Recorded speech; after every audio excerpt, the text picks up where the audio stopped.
Seja bem-vinda à nossa aula Descomplicando a Química. Hoje eu vou mostrar do básico da química ao uso inteligente dos tensoativos nas formulações, como eles funcionam e como são tão importantes na cosmética. Você sabia que os tensoativos eles estão presentes em praticamente todos os cosméticos? Eles são o elo, são eles que ligam a parte aquosa à parte oleosa de uma formulação, permitindo que a gente tenha um produto mais homogêneo, mais estável e agradável de usar. Mas para a gente poder ter um entendimento sobre a função deles, é importante que a gente entenda antes o que é a tensão superficial. A tensão superficial ela é como se fosse uma película elástica na superfície. Então, se você pegar a água, as moléculas elas se atraem. Quando a gente pega uma molécula de água com uma molécula de água, elas vão se atrair, vão se agrupar e ficar juntinhas. Só que aquelas moléculas que estão na superfície, elas só têm água embaixo. Então, elas se afinizam com a água. E em cima é o oxigênio, é o ar. Então, não tem essa afinidade. E aí ela cria, por uma questão de polaridade, ela cria essa película. Então, na figura 2, vocês vão ver como que é uma molécula junto da outra, como é que elas se formam, ficam nesse círculo, e as que estão na superfície não formam, não têm o mesmo formato. Então, ela cria essa película, essa diferença na superfície. E é essa diferença que permite, por exemplo, um inseto andar sobre a água, porque existe essa película. Então, essa é a grande explicação. Mas, então, o que seria os tensoativos, né? Eles nada mais são do que ingredientes que vão diminuir essa tensão superficial. Calma, vamos explicar. A gente tem água e a gente precisa de algo que diminua essa tensão superficial para que outro ingrediente ele possa entrar ali e eles poderem se misturar. Já que se você tiver num pote com água, gotas de óleo, vocês não vão, esses ingredientes não vão se juntar, eles ficam separados. E o óleo vai lá e fica lá em cima, não é? Então, os tensoativos, eles são ingredientes que possuem uma molécula que se afiniza tanto com a água quanto com a gordura, com o óleo ou com a sujeira. Então, esses ingredientes, essas moléculas, elas se chamam afifílicas.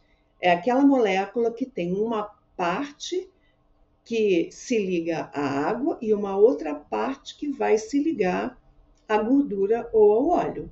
Então, todo ingrediente que possui essa molécula, a gente vai considerá-la como uma afifílica e os tensoativos têm essa característica. Então, a molécula é essa.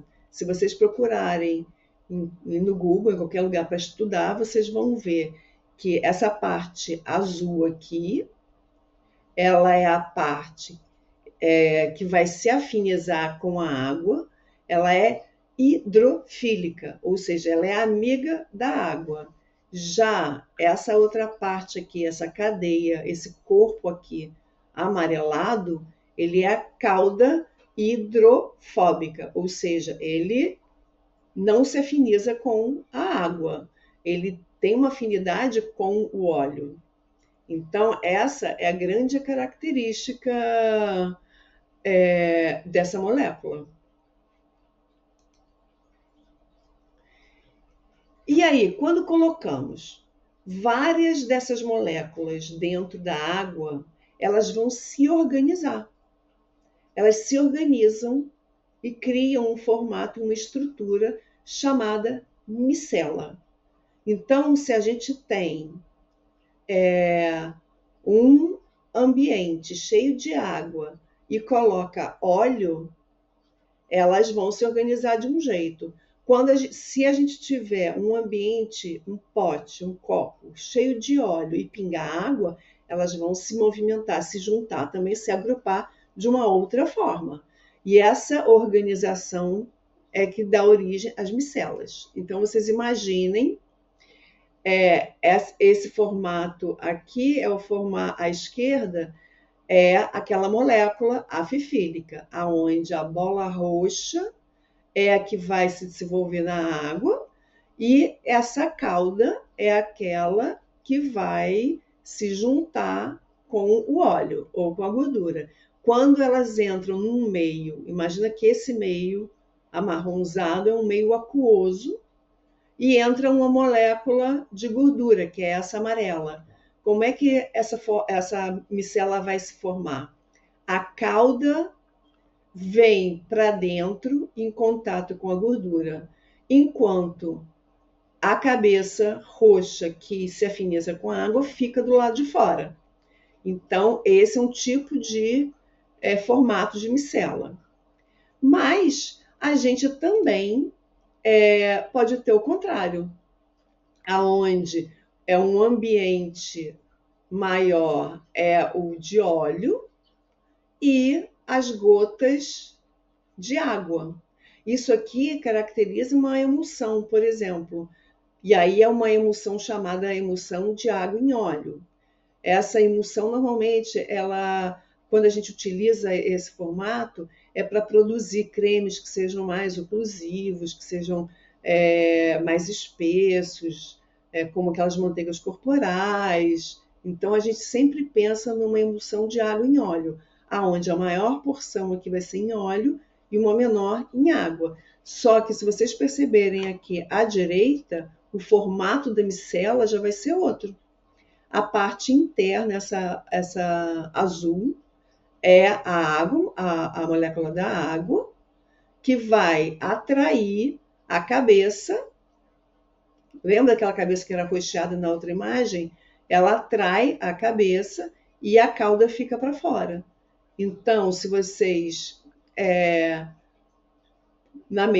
uma imagem semelhante, vocês podem ver que aqui já é uma emulsão de óleo em água, onde a maior concentração de líquido é a água e as gotas de óleo que entram.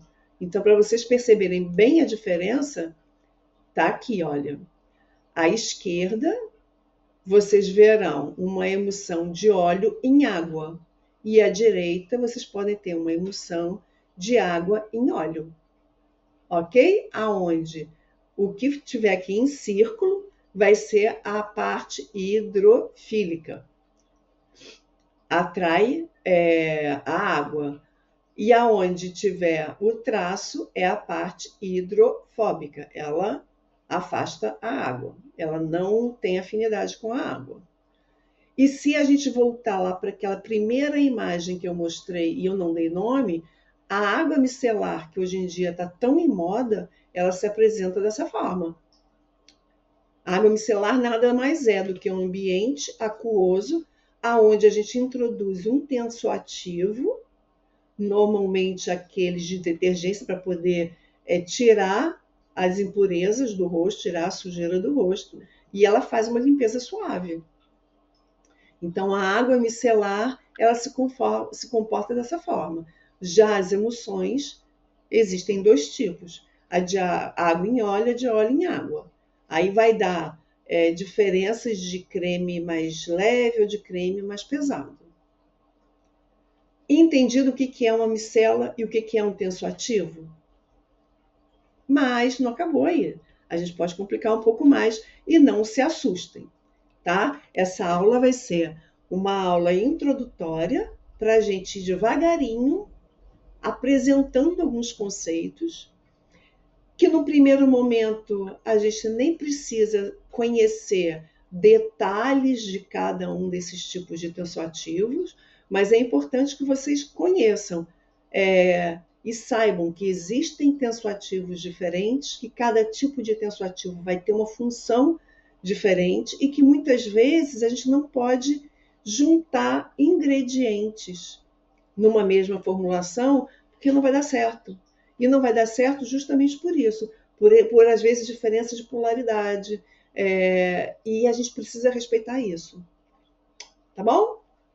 Então, vamos assim, devagar. Essa aula, vocês terão acesso a ela, e eu costumo dizer que na cosmética a gente vai dando mergulhos de acordo com o fôlego que a gente vai tendo. Então, sabe, na natação, quando a gente começa, a gente só consegue ir direto, e depois, conforme a gente vai treinando e vai estudando, a gente vai aumentando o nosso gás, o nosso condicionamento, e aí a gente vai conseguindo introduzir cada vez mais. Esse conceito de química é a mesma coisa. Essa questão de polaridade, essas questões de afinidade, a gente vai repetindo em cada aula, e isso vai entrando devagar, de uma forma muito suave. Não se estressem. E continua aqui comigo, não desiste não, que vocês vão ver lá na frente que vai valer a pena.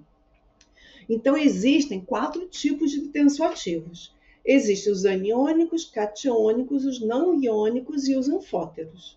Vou falar muito en passant cada um deles, porque cada um deles vai apresentar uma função diferente e eles vão estar presentes em produtos diferentes. Então, é só importante vocês saberem, na hora de procurarem ingredientes, vocês saberem qual é a função desses ingredientes em cada uma dessas formulações. E se vocês lerem, tem lá um nome, e procurarem o que é aquilo, e vocês sabem, é um tensoativo. É importante que vocês conheçam que existem tensoativos que têm funções diferentes, tá? A ideia é essa. Então, vamos lá. Num tensoativo aniônico, tá? A função deles é fazer uma limpeza profunda, ele vai gerar espuma, mas alguns são agressivos. E outra observação, aqui eu estou começando pelos ingredientes sintéticos que não são permitidos na cosmética natural, tá ok? É importante vocês conhecerem o que é o sintético que não é permitido na cosmética natural e o porquê que eles não são permitidos, né? Então, eles são os vilões clássicos de cosméticos sintéticos.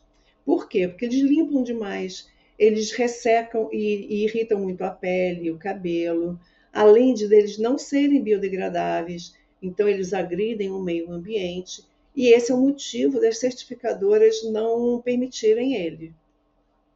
Eles são os mais potentes para limpeza, mas também os mais agressivos, tá? Então, o manto lipídico natural da pele, ele fica muito agredido.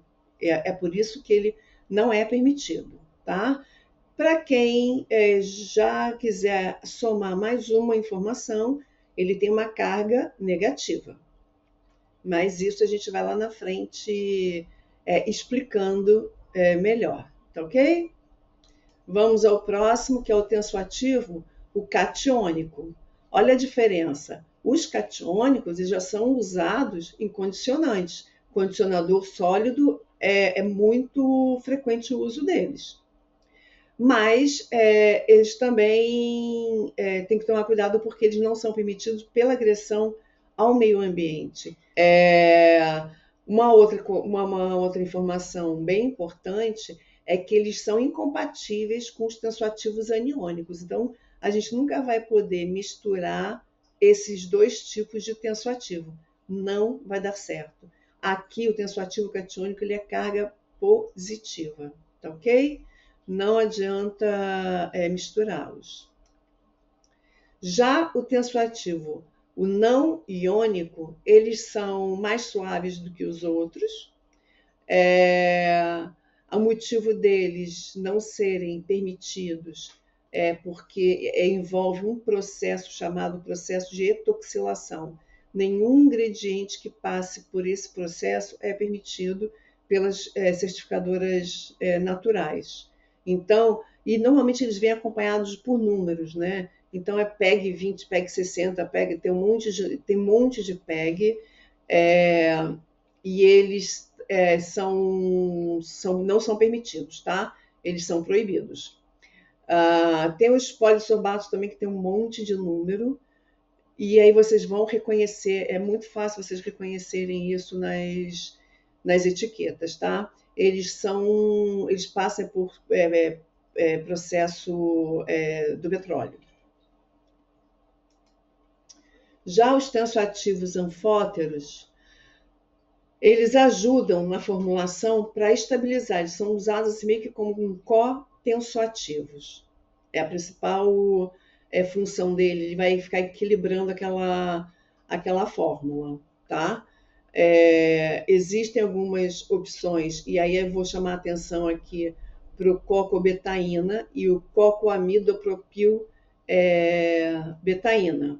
Eles partem do coco, então muitas vezes esse nome confunde pela origem dele ser lá no coco, mas eles passam por processos que a cosmética natural não permite. Mais recentemente, a indústria farmacêutica começou a produzir esse ingrediente sem esses processos. Então, assim, eu particularmente eu não uso, mas é importante que vocês conheçam os fornecedores e confirmem com eles se o produto que vocês estão querendo comprar ele é ou não permitido pelas certificadoras, tá? Tem que ver se eles têm essa certificação.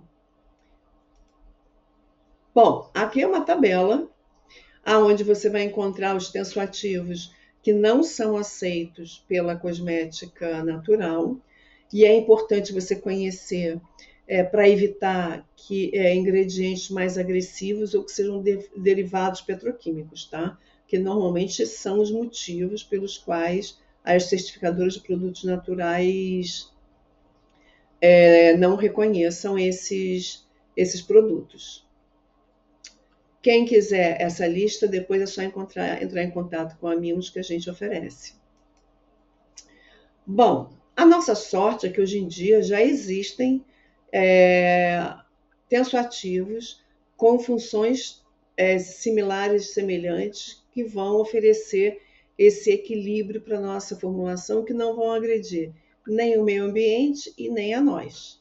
Então, nós temos tensoativos aniônicos, que vão oferecer aquela limpeza suave aos nossos produtos, né? Vocês podem ver que eu coloquei aqui o cocoamidopropil betaína como ele permitido, mas tem que ver se ele é certificado, tá ok? Isso aí é algo que é uma pesquisa que vocês têm que fazer com a empresa que está fornecendo, caso vocês produzam. Se vocês não são produtores e são consumidores e estão vendo o rótulo, aí vocês têm que entrar em contato com o produtor para perguntar. Porque, olha, talvez nem os próprios produtores de cosmética artesanal conheçam ou saibam desse detalhe, tá ok? Então, assim, realmente é só perguntando diretamente a eles. Mas, então, assim, qual é a real importância e necessidade do tensoativo, né? Eles vão remover as limpezas, as impurezas e a oleosidade. São eles que formam a espuma e são eles que estabilizam as formulações. Então, a gente vai ter os tensoativos com função de detergência, com função emulsificante, com função solubilizante. Então, são funções diferentes para tensoativos. Nem todos os tensoativos são emulsificantes, todo emulsificante é um tensoativo. A ordem é essa. Entendido? Bom, e onde é que mora o problema dos tensoativos, né? O problema maior é que eles ressecam a pele e os fios, retirando gordura demais. A pele, ela tem naturalmente, ela precisa naturalmente da gordura natural dela. Se a gente utiliza um produto que limpa em excesso, ela resseca. Então, por isso que a gente deve sempre ter cuidado com esses tensoativos de detergência. E outra coisa, mesmo para os produtores de cosméticos naturais, tem que respeitar muito a concentração. Uma outra coisa muito importante na produção é você conhecer qual é o máximo, o limite máximo de concentração desse ingrediente. Não é, você faz um produto e aí você usa o produto e você acha que o produto está fazendo pouca espuma. Ah, então vamos aumentar a quantidade desse tensoativo. Não, não pode. Existe um limite máximo que não pode ser ultrapassado, porque senão ele vai ter um malefício de ressecar demais essa pele. E aí vai causar irritação, vai causar alergia, e aí vai desorganizar a barreira lipídica natural da pele, e vai ter o mesmo malefício. Então é assim, conhecer a técnica, conhecer o que você está usando e conhecer os limites de cada ingrediente. E esse limite quem dá é o fornecedor. Quem te dá essa informação é o fornecedor, tá ok? Não esqueçam disso. E aí, como é que você pode escolher um ingrediente? Já que, às vezes, a gente encontra nomes muito semelhantes. Às vezes é uma letrinha diferente da outra. E é essa letrinha que diferencia a origem dele, se ele é bom ou se ele é ruim, se a gente pode ou não usar. Então, existe o INCI, que é uma nomenclatura internacional. Cada ingrediente desses tem uma nomenclatura internacional. E é por essa nomenclatura que você vai diferenciar um ingrediente do outro. E aí você vai saber e conhecer essa origem. Isso é muito importante. Então, assim, na prática, isso significa que você precisa aprender a ler o rótulo, seja do shampoo, do sabonete, e identificar qual é o tensoativo principal dele. E se você produz, você tem que equilibrar a base de limpeza com outros ativos hidratantes e ajustar o pH. Porque, como a gente já viu antes, cada ingrediente ele vai ter um pH ideal de ação. Ok? Então, um lembrete sempre que tensoativo, eles não são sempre vilões. A gente precisa conhecê-los. Eles são ferramentas incríveis e quando escolhidos com muito cuidado. E isso só vai ser o começo da nossa série Descomplicando a Química. Acompanhem a gente, sigam a gente no Instagram, no nosso canal do YouTube. A gente vai estar entrando agora em TikTok, estamos colocando em todas as redes para poder abranger o maior número de pessoas para que esse conhecimento fique muito mais popular. Então, nos próximos episódios, a gente vai falar sobre conservantes, sobre o pH, e muito mais. A gente vai descomplicar a química da cosmética e da saboaria. Espero vocês.